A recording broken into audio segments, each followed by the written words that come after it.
guys, today I'm going to show you how to do this easy twisted updo in less than 1 minute.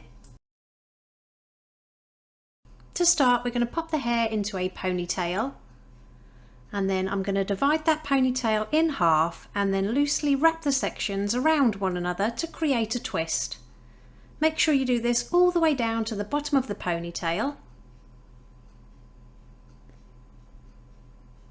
Then secure it with a clear elastic band.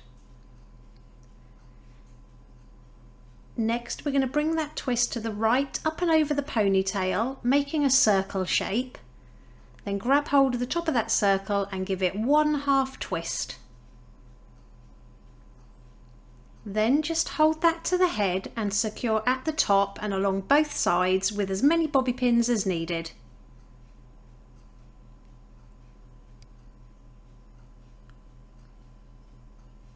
And then if you have any little tail ends sticking out, just tuck them underneath and secure with another bobby pin or two. And it really is that simple. Here's the finished look. If you liked it, please give it a thumbs up and don't forget to subscribe for more tutorials.